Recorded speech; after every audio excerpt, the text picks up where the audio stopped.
Comment est-ce que tous les fabricants de balances s'entendent pour dire que 1 kg, c'est ça, 1 litre d'eau? Pourquoi ce serait pas un tout petit peu plus ou un tout petit peu moins? Ça date de 1795 où on a décidé que c'était important que tout le monde s'entende sur le fait que 1 kg c'était 1 kg et que ce soit le même pour tout le monde. Et c'est là qu'on s'est entendu pour dire que ce serait l'équivalent de la masse de 1 litre d'eau. Le problème, c'est que 1 litre d'eau, c'est pas hyper facile à manipuler. Et en plus, ça ne fait pas exactement la même masse selon la température, selon la pression, selon la composition de l'eau, selon où on se trouve sur la Terre, etc., etc. Donc en 1889, on s'est dit que ce serait mieux de manipuler plutôt quelque chose de solide. Et c'est ainsi qu'a été créé le Grand K. Un cylindre de platine dont voici une copie. Mais le Grand K, même s'il est solide, n'est pas à l'épreuve du temps.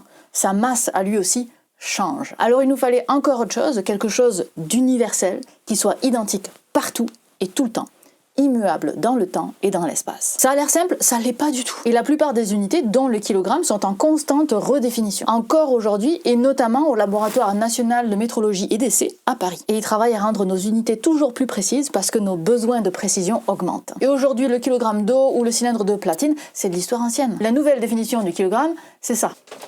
C'est une formule mathématique qui dépend donc de certains nombres, de la constante de Planck, c'est le H qui vient de la mécanique quantique, de la fréquence de transition de l'atome de césium et de la vitesse de la lumière. Cool.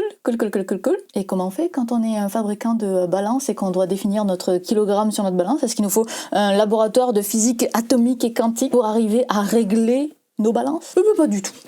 À la place, il faut appel à des laboratoires comme celui où je me trouve, qui est équipé d'outils de pointe pour mesurer précisément la masse des poids de référence des fabricants de balance. Comme ça, quand les fabricants étalonnent leur balance, ils sauront que leur poids qu'ils utilisent pour étalonner ne fait pas 1 kg, mais il fait 1,0000329 kg, par exemple. Et ils pourront régler leur balance en fonction de ça pour avoir la meilleure précision possible. En somme, ils font le même travail que nous quand on était à l'école et qu'on avait nos petites balances à fléau comme ça, avec nos petits poids. C'est toujours la même technologie, mais à un degré de précision particulièrement élevé.